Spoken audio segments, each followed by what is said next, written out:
Good morning, Denver Community Church. How is everybody? Good. It's good to be together this morning. My name is John Gettings. I'm our executive pastor, and I love that we get to gather together every week and remind ourselves who we are and who we want to be. And that is a group of people who explores and participates in the life of Jesus so that we can be a healing presence in the world. And I love that we get to do that together every week.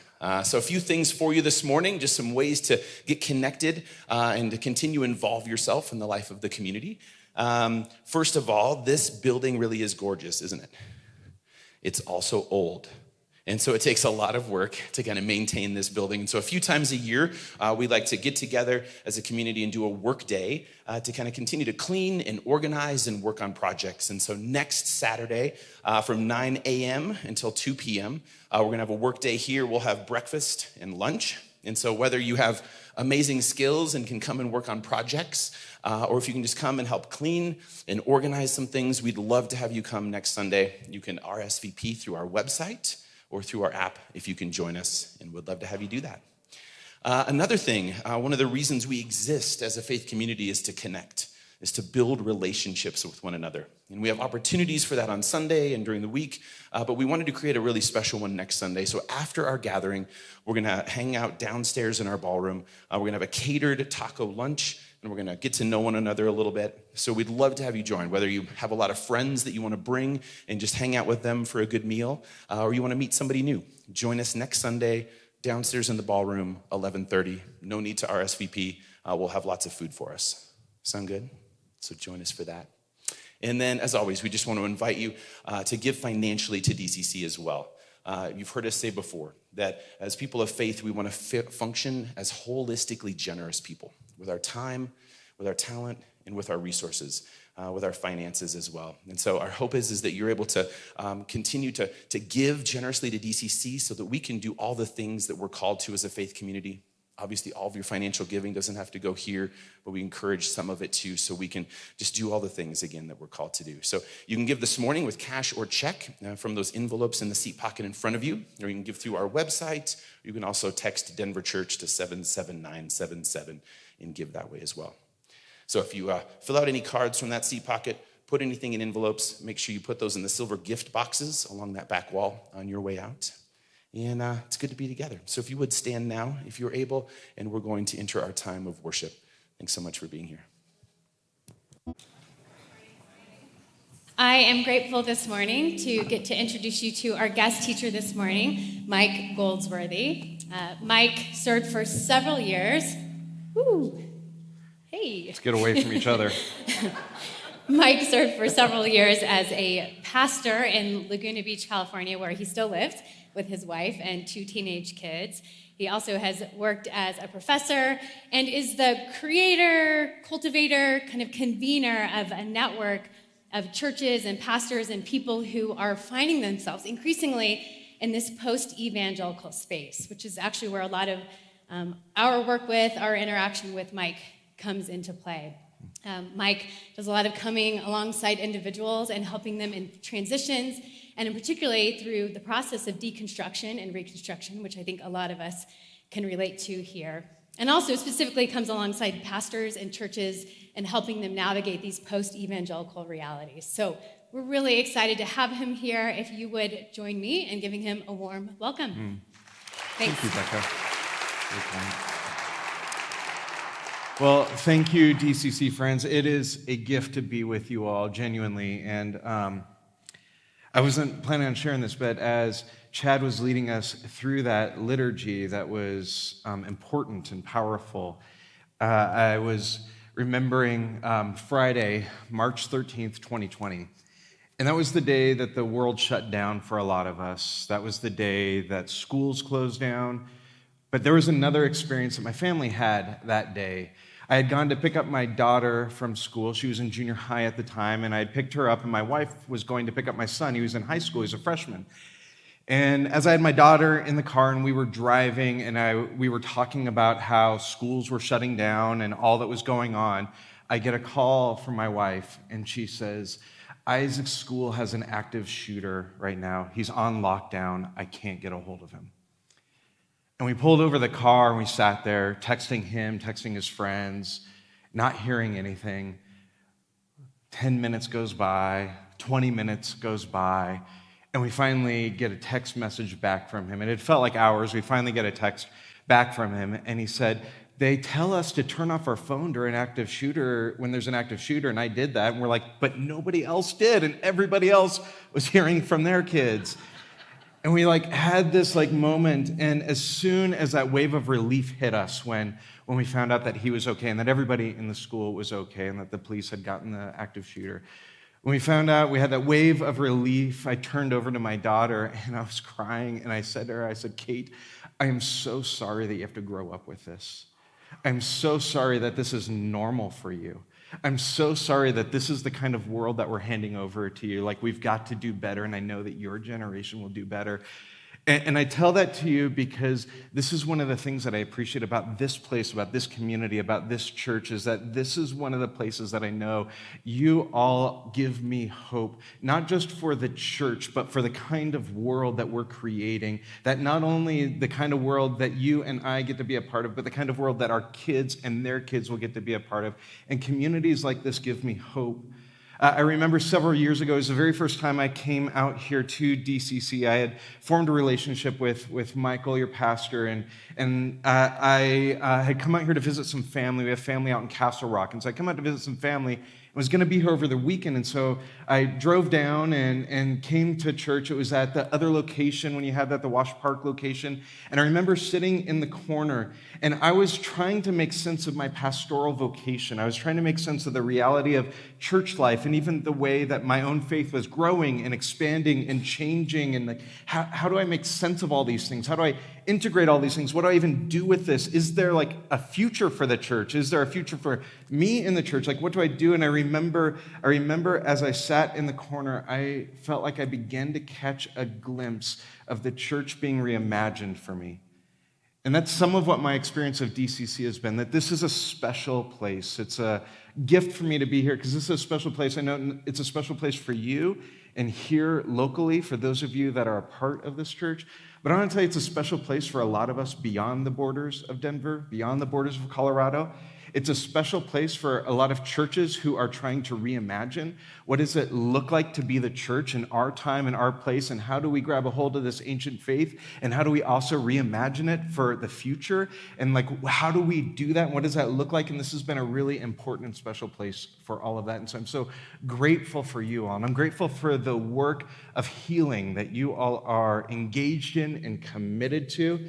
And even a part of what we want to look at today in the text, where we're looking at the story of Jesus that's told by Luke, I think a part of what we're going to get to look at is a part of what it looks like for us to be a people who have some sort of sustainability, maybe, in that sort of work of healing. There was a time several years ago I had first started growing out my beard.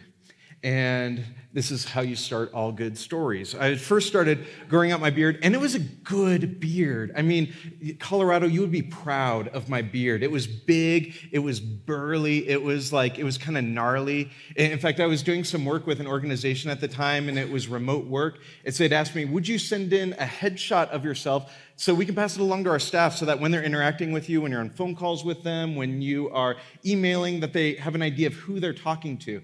And so I sent them a picture, and it was when I had this big burly beard, and one of the guys responded, and he said, he looks like he could chop down a tree just by staring at it. That's how good the beard was.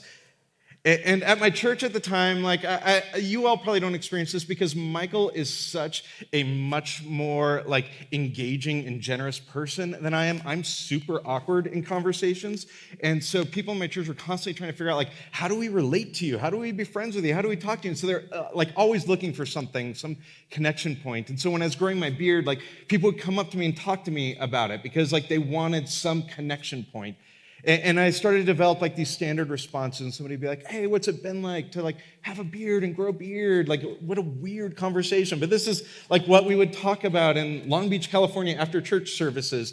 And so they would say that, and I would have this standard responses where I would say I had no idea that like there was so much maintenance involved in having a beard, right? Like those of you that have, like I thought a beard meant like I'm just like not caring and I gotta like let this thing go, but it involves a lot of work.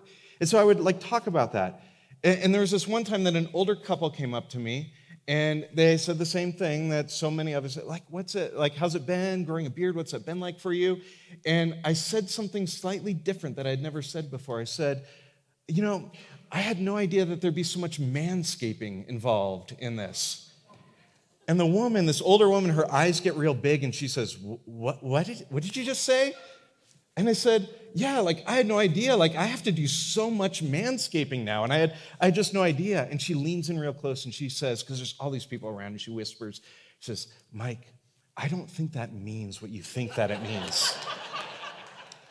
And I just kind of laughed it off, like, yeah, you know, haha, whatever. And as I'm walking away, I pull out my phone and I start Googling manscaping, which I do not recommend doing right now. Like the church's filtering software will catch it before you do that.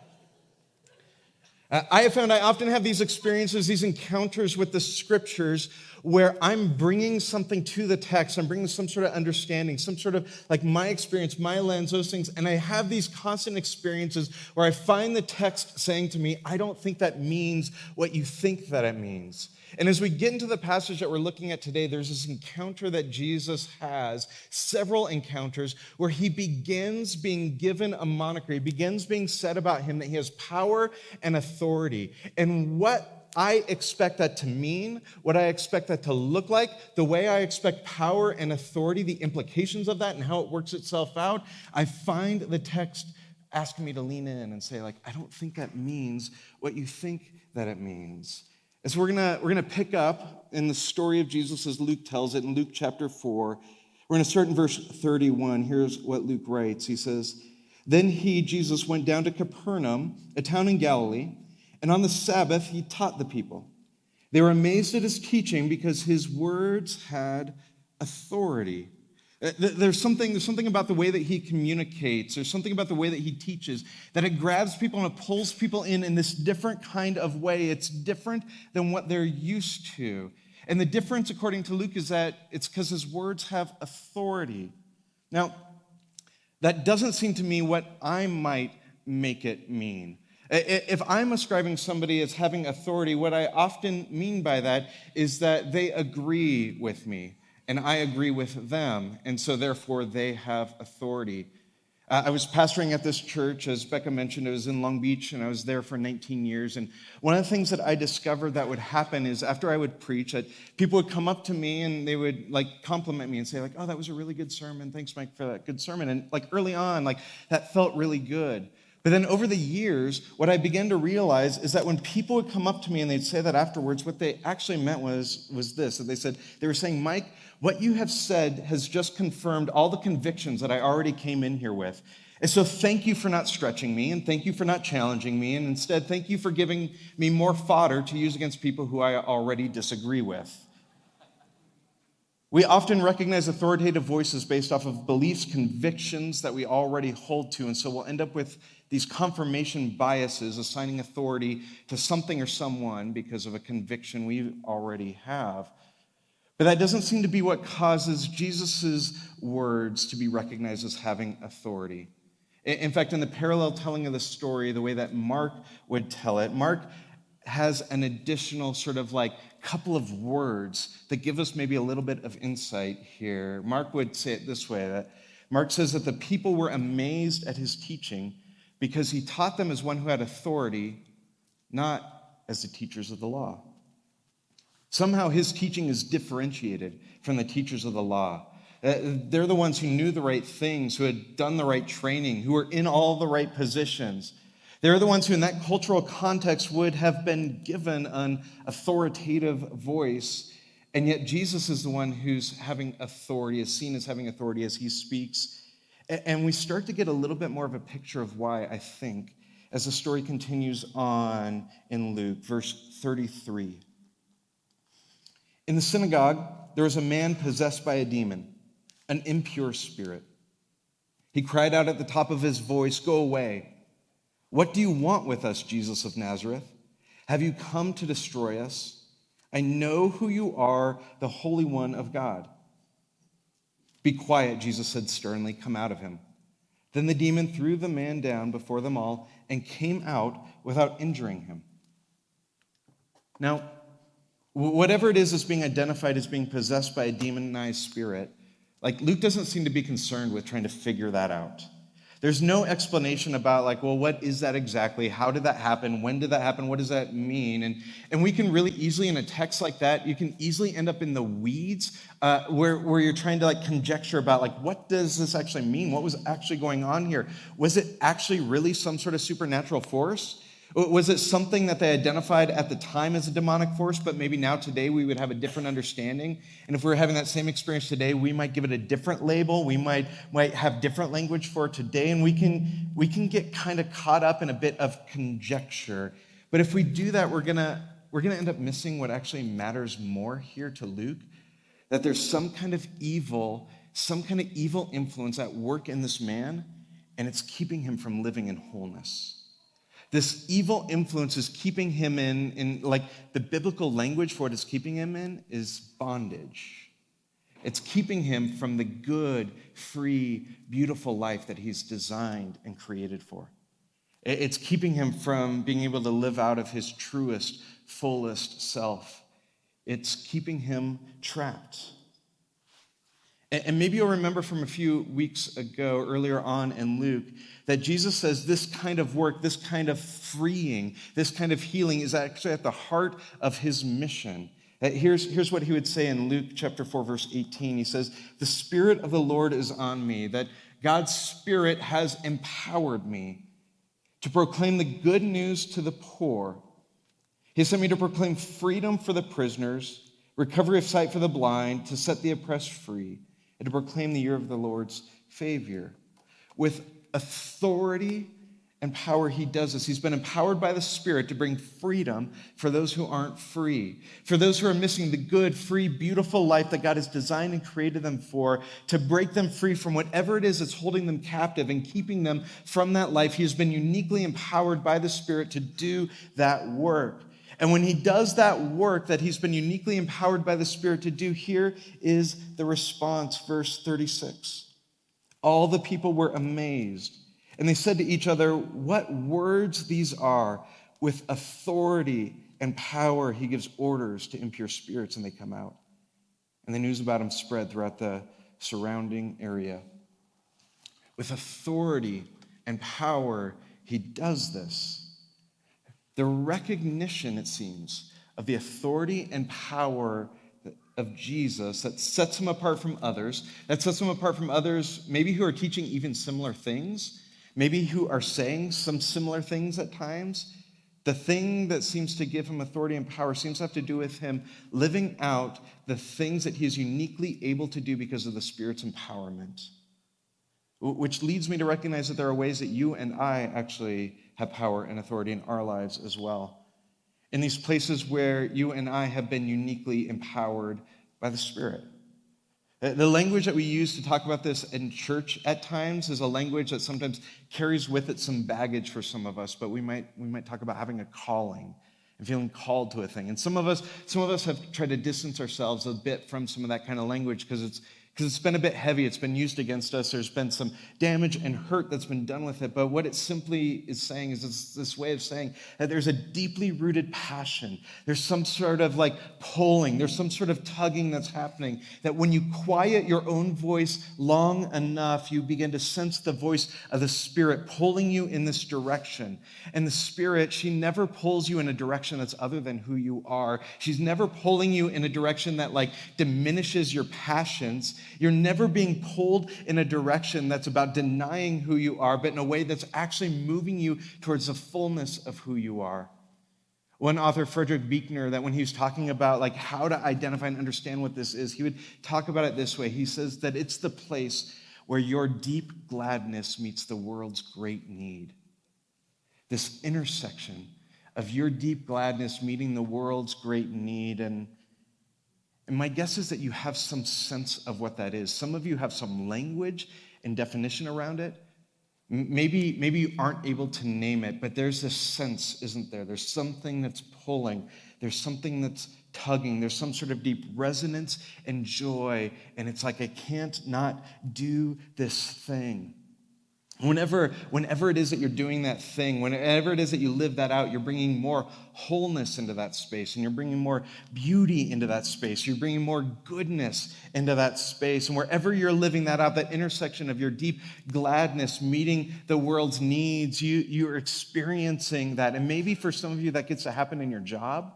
Maybe it gets to happen in ways that you volunteer and you give of yourself to organizations, to communities like DCC and others. Maybe that happens in the way that you give yourself to schools and PTAs and little leagues. Maybe that happens in the way that you show up in your home or in your neighborhood. Maybe it happens in your spare time in some sort of way. It's sort of happening that you have these gifts and passions, this calling, this place where you're empowered by the Spirit to bring beauty and wholeness and goodness where those things have been lacking.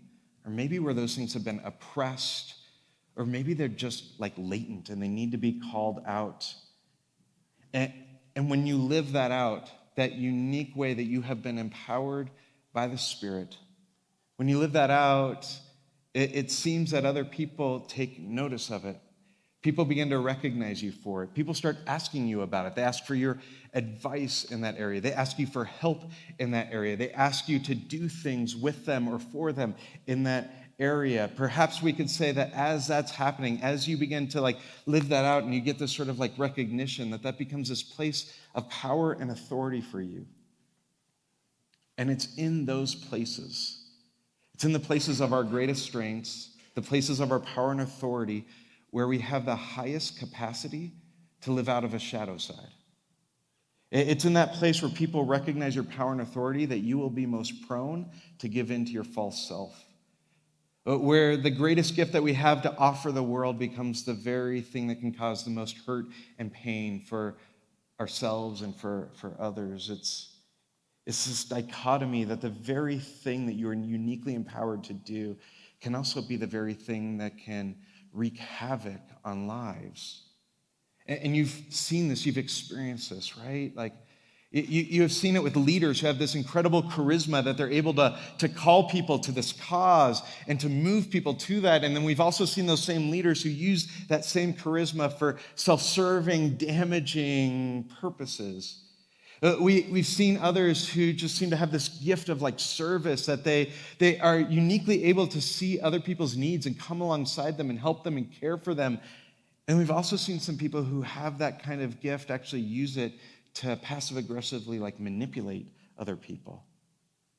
We've seen the people who are able to be peacemakers, who can step into a situation and can see it from multiple angles and can help bring differing groups together and can actually help to bring resolve in some of those places. And we've seen those same people not be able to use their own voice because they're so caught up in the voices of others, and that not bringing up your own voice causes them to harbor some bitterness and resentment that at some point ends up blowing up. We have all seen these times. We've had these experiences where the very thing that is the unique gift that somebody has to offer the world is also the very thing that causes havoc on others and on themselves. Which is why Jesus, it seems, does this most fascinating thing. Because it's in the very midst of being recognized for having power and authority. It's in the very midst of more and more people recognizing it and coming to him that he continues to lean into it, and he continues to be recognized for it, and he continues to have more and more positive results from it. It also becomes the very thing that is this doorway that opens up for him to create some limits and some boundaries. I mean, what happens next is that Jesus goes to Simon's mother-in-law who has a fever, and he heals her of that fever, bringing wholeness to her. And then other people, they've been showing up. Other people are showing up. News had spread around the region about him, and so they're showing up, and they're bringing their family members and their friends who are sick, their family members and their friends who are demon-possessed, their family members and their friends who are being oppressed and are missing the good, free, beautiful life that they were designed and created for, and he's bringing healing for them, and he's doing all of that. And it's as he is doing all of that that he then does this. Verse 42, it says, at daybreak, Jesus went out to a solitary place. The people were looking for him. And when they came to where he was, they tried to keep him from leaving them. But he said, I must proclaim the good news of the kingdom of God to the other towns also, because that is why I was sent. And he kept on preaching in the synagogues of Judea. The people have this experience of Jesus. They've experienced, in some ways you could say, the benefit of the empowerment of the Spirit, bringing wholeness and freedom where there's been brokenness and oppression. And they don't want to lose that. I mean, out of a good desire to want freedom and wholeness, to want beauty and goodness in their region, in their community, in their homes, with their families, in their own lives. They've experienced, they want to see family and friends made whole. They want more of that. And so they've experienced this benefit of the work of Jesus, the benefit of the Spirit's empowerment in his life. And of course they want him to stay. Of course they want more of that. And my guess is you've had times where you've experienced at least a little bit of that, where you are doing this thing that you are uniquely gifted and empowered to do. You're doing this thing where you're living at that intersection where your deep gladness meets the world's great need. And that as you do that, people start asking more of you. To give more of yourself, more of your time, more of your resources, more of your expertise, more of your skills, more of yourself. And it feels good when that happens, doesn't it? Because I'm getting some recognition. I'm getting noticed. I'm meeting a need. I'm actually helping. I'm doing something that's purposeful and meaningful. And so it feels so fulfilling. But there's this really subtle shift that can start to happen, where we can start to be driven by the need to be needed. And it can start to no longer be about this calling that's deeply embedded in me, and instead it starts to become a way to mask me not having to deal with my own brokenness. It becomes a way for me to mask my own insecurities and my own fears. Because it's a lot easier for me to be needed and to feel useful than it is to do the slow, difficult, and often lonely work of excavating my motivations and my fears and the core of my own longings. And if I haven't done that slow, long, difficult work, what can easily start to happen is I start to give in to other people's expectations. I start to give in to other people's wants and their needs because they're always going to ask for more. Like, why shouldn't they? It's not because they're bad. It's not because they're evil. It's not because they're selfish. It's because they recognize your power and your authority in this thing. And it's bringing about wholeness and beauty and goodness. And who wouldn't want more of that? And so it's why it's so instructive and it's so fascinating that it's at the point of the recognition of Jesus' authority and power that he withdraws again and he goes into solitude, leaving the people who notice him, the people who recognize him, the people who appreciate him, and even the work that he's doing, leaving that.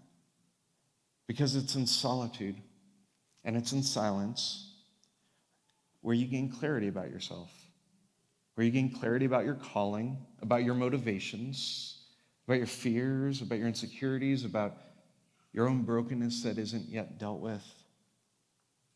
And it was in the very thing that people came to him for.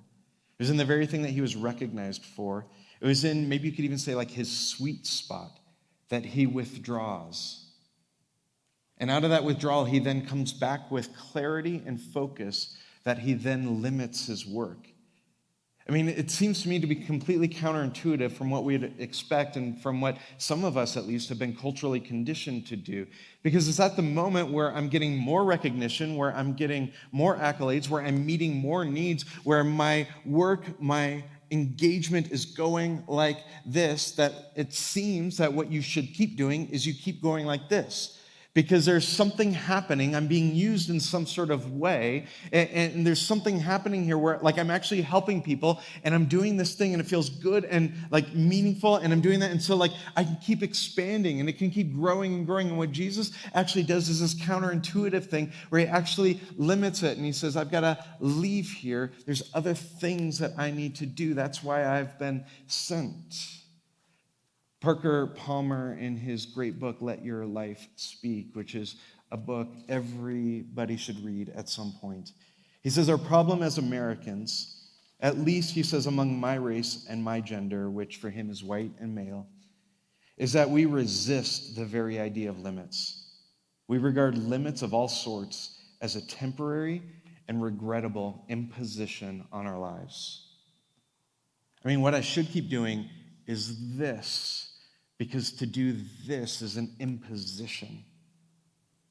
For some of us, like limiting ourselves, not doing all that we've been asked, not doing everything that we could be doing, it can feel like missed opportunities. But what if it's actually a sign of greater clarity? What if it's actually a result of having done the long, slow, difficult, and often lonely work? What if the gift in the place of our greatest recognition? What if the gift in the place of our greatest contribution? What if the gift in the place of our power and our authority? What if the gift is that place is actually a doorway, not to keep doing more and more and more and more, but instead, what if that gift is actually a doorway to an invitation into quiet reflection and discernment with the Spirit? I mean, it seems to me that this is the pattern that we see multiple times throughout Jesus' life and ministry.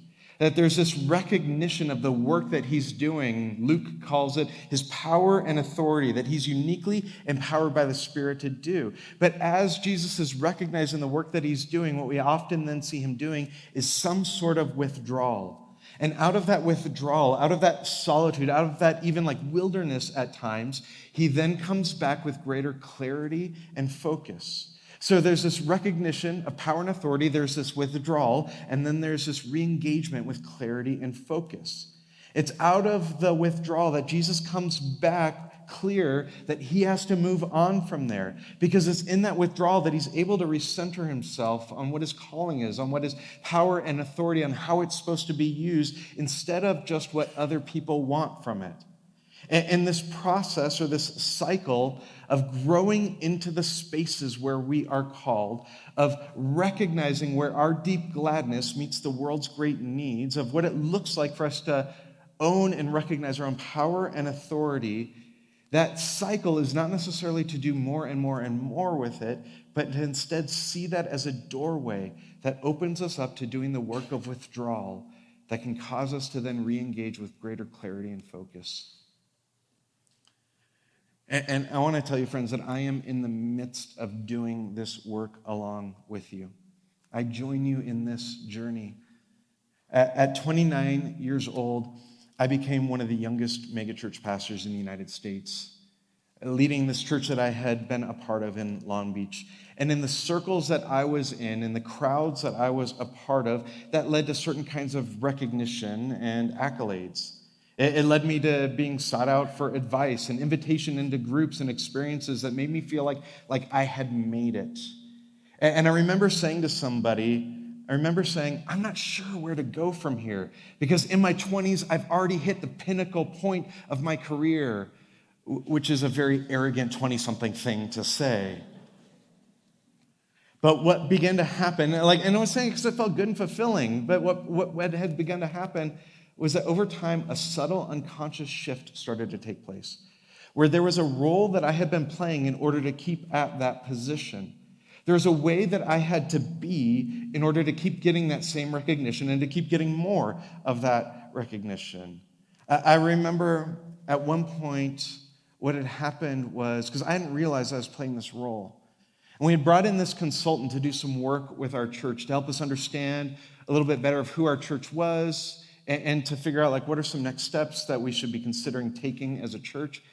And this consultant came and did an extensive all-church survey of everyone in our church.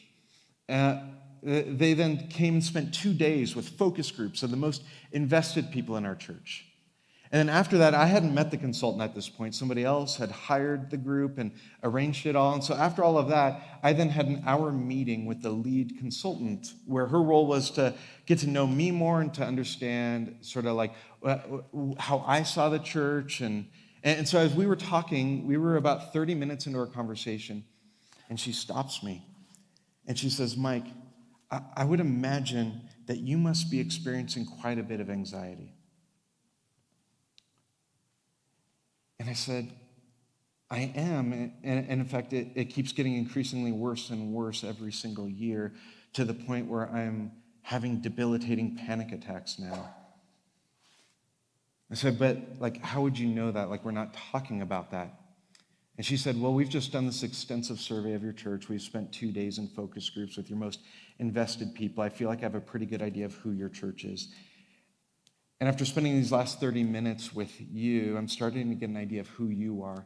And she said, I could only imagine that the only way that you could continue to lead this church for as long as you have and as effectively as you have is if you keep showing up as somebody other than who you are.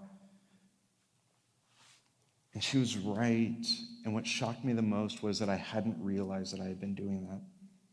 I hadn't thought that I was playing a part. I hadn't thought that I wasn't showing up as my fullest, truest self. It had just subtly started shifting over time. As I subconsciously knew that this is what I needed to do to keep getting all those things that feel good and helpful, that were using my giftedness, that were like in my sweet spot, that felt like this is my calling. And so I kept at it, and I kept trying to meet other people's expectations that felt like they just kept building. And the very thing that I was getting recognition for, the very thing that I was actually good at, was the very thing that was also killing my soul. And so for me, it's been 3 years since I stepped out of that position. And I feel like I'm still actually in that wilderness of withdrawal time. I haven't yet gotten to that next step of clarity and focus. And frankly, like, I want to rush into it. Like, Jesus just went like in the morning and then people came and found him and he knew what to do. Like, I would like for it to be like that. But the reality is, and you know if you've had these experiences, whether you've had withdrawal because it's been forced upon you in some sort of way, or whether you have consciously and intentionally chosen some kind of withdrawal, what you know is it takes as long as it takes.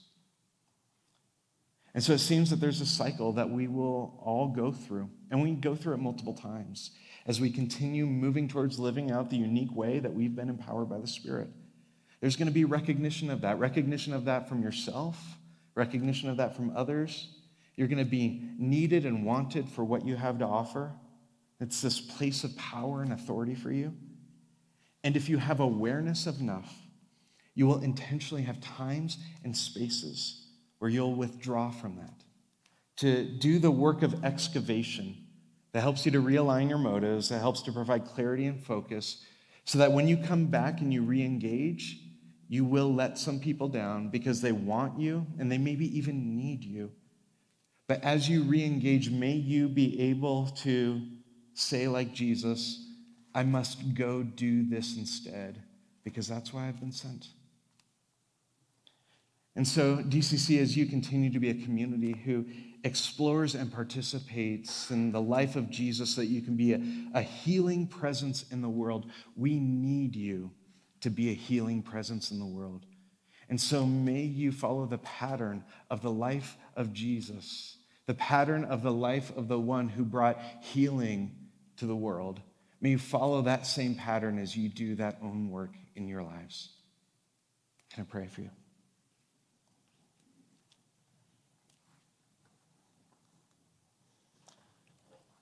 God, I'm so grateful for this special church, for this community of people exploring, learning what it looks like to live in the life of Jesus, to be a healing presence for the world. God, for our friends who are here who are still trying to figure out, trying to put some language around, some definition, some understanding around the unique ways that your Spirit is empowering them, God, I pray that you would begin providing them some clarity, some friends, some trusted mentors, some people that maybe are even already saying those things, and would you give them the ears to hear it? For those that are in that space of withdrawal and wilderness and are doing the long, slow, lonely work of excavation, God, may we not rush that. May we be sensitive to your Spirit in that. And may we trust you in the process. And God, for those who have clarity and are able to continue moving forward in the good work that your Spirit is calling them towards, is pulling them towards, is tugging them towards. May they continue to be a healing presence in the world as they recognize the space where their deep gladness intersects with the world's great need.